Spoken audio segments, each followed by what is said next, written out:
have some fun today. Let's do this. Picture if all 6 of your favorite hockey team's games had been officiated intelligently. Which is to say, if it wasn't for those 2 losses, the legitimately awful reffing in those games. You get where I'm going with this. Good morning to you. Good Monday morning. I'm Dejan Kovacevic of DK Pittsburgh Sports. This is Daily Shot of Penguins. It comes your way bright and early every weekday. If you're into football and or baseball, I also offer daily shots of Steelers and Pirates in the same place that you found this. Penguins came home yesterday following a 2-1 trip through California.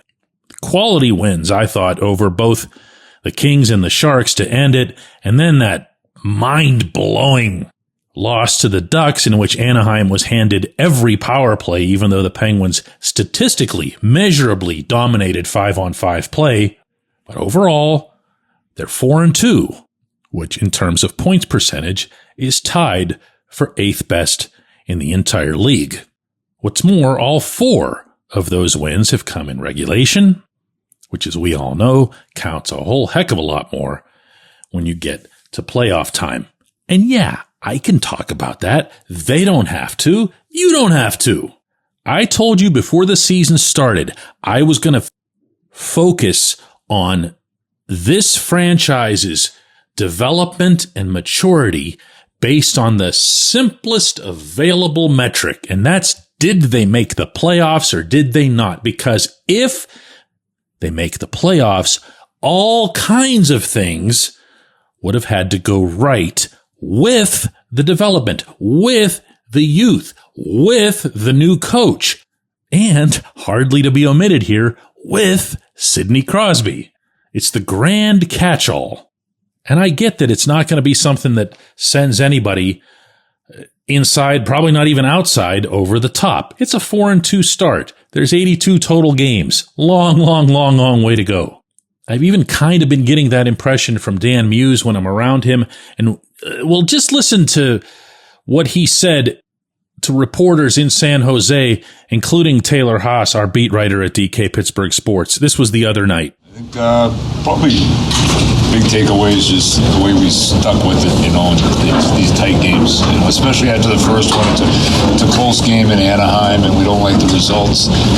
But we walked out of there feeling like there was some positives too to take away from it. And then you go into these games, which every game's been different, but just being in these close games and the way that we're playing it, even tonight, you got some key special team situations there at the end. Some really good situations for us to be in, for this time of year, and to come out of there with the points again tonight. It's something to build off of, and the season's still really young. We're still in the early stages, but I think that we're seeing some of that foundation being built, what we want to continue to build on. There's a guardedness from Muse about any success that the team has. There's a huge guardedness from Kyle Dubas in that same area.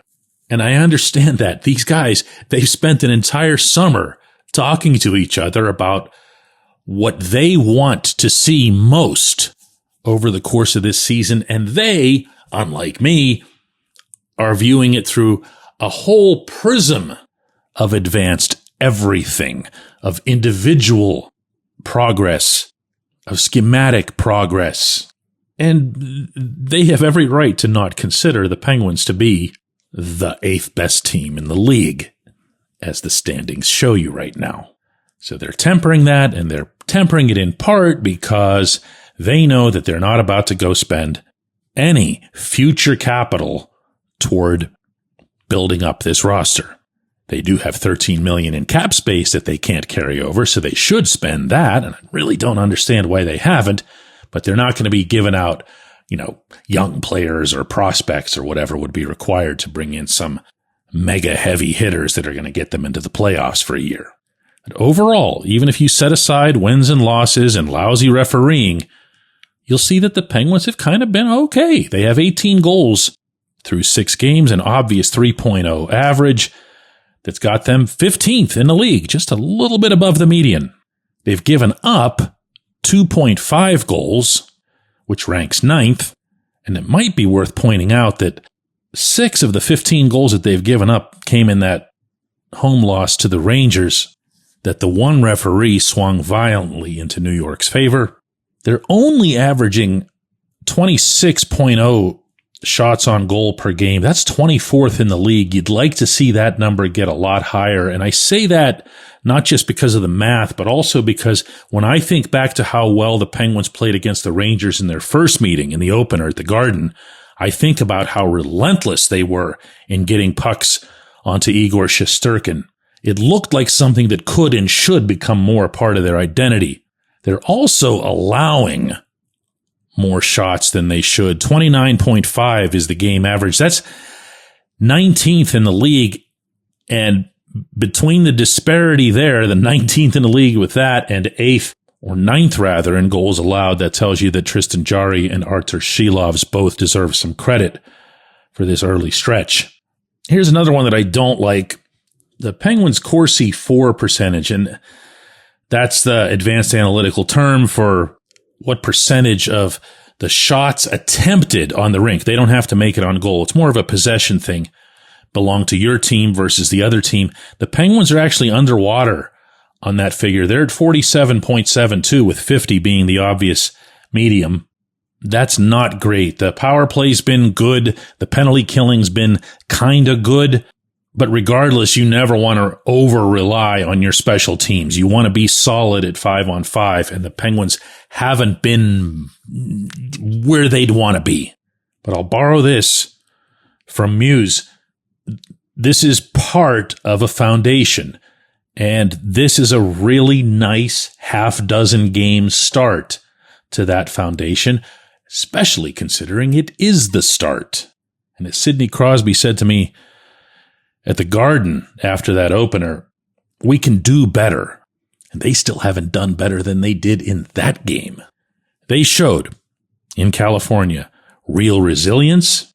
They showed continued balance. They showed a second line that I don't know how many of us expected we'd see. And they did all of this, despite what, in my view, was a whole lot less than what they're eventually going to get from the Sid line. Sid's still scoring. 3 goals and 4 assists through 6 games, including the big deflection the other night in San Jose. Raquel's got 2 goals and 3 assists. Brian Rust is still trying to work his way back into things. 4 games, no goals, 2 assists. Those 3 guys at 5-on-5 were one of the more effective, certainly offensively, lines in all of hockey last season. So we'll see. We'll see. The Canucks tomorrow night when we come back, J1Q. For those of you who are doing real work in construction, in a warehouse, if you're a mechanic, you want reliable, comfortable gear to help you perform well on the job. Brunt Workwear's got you. They've got waterproof boots, safety toe, soft toe, pull-on, lace-up, whatever you need. You can wear them to work, and if they're not right for you, send them back. I don't know of any other brand doing that. Brunt was tired of the workwear brands out there cutting corners. You work too hard to be stuck in uncomfortable boots that don't hold up. So they built something better. Boots that are insanely comfortable and built for any job site. For a limited time, our listeners get $10 off. Just head to bruntworkwear.com.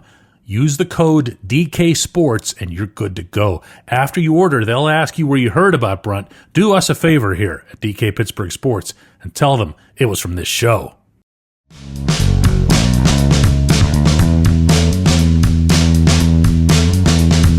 Today's J1Q comes from Chris V out in Columbus, who says, "Hi DK, the mere usage of the term load management from the Penguins has been encouraging to me. Might this mean that the Penguins, within the stubborn hockey culture that I know resists any change, might actually consider load management for their aging stars to minimize that gradual but real decline throughout the long season?" I'm going to say first here, Chris, before I attempt to answer this, that I was a little bit surprised that the healthy scratches of both Harrison Brunick and Ben Kindle for a game each, a separate game each on this California trip, didn't cause more of an uproar. Maybe it's people kind of taking my perspective on this, which has been I don't care if they're up here for only 60 games. Keep them up here for 60, not 9. If that means lessening the load on them as youngsters, that's fine. But whatever the case, I was expecting all kinds of anger over that. And there was a little bit, but not a whole heck of a lot, which I, to use your term here, Chris, was encouraged by, because I think there needs to be an understanding of the value of this for those players. They are not physically developed, mentally matured NHL players. The one thing that most gets in the way of players of that age having success is that they will wear down in both senses. They've never played anywhere near the amount of hockey they're about to play. I'll just cite Kindle here as an example, because Kindle, if you remember, at development camp, didn't look all that strong with his skating. Well, he worked his rear end off and he made himself stronger, especially in the lower body, but also upper body. He's going to lose a lot of that weight over the course of the coming 6 months. He just will. There's not much he can do about that. He'll end this season, I can promise you, a minimum 10 to 15 pounds lighter than he is right now. Well, I'm not interested in watching something happen to him along the lines of what happened to Jack Hughes in his rookie year in Newark. Hughes was way too light in terms of weight to be in the NHL, and opponents took advantage of it night after night after night. And by season's end, the kid had nothing left.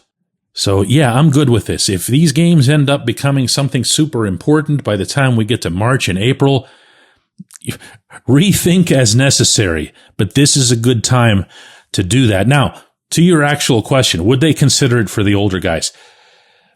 No. I mean, just no. I could end it right there. For one, these players have been around for a long time. They are physically and mentally mature. They know how to handle the rigors of seasons that are a lot longer, let's remember, than 82 games. But, I mean, let's just call this what it is, okay?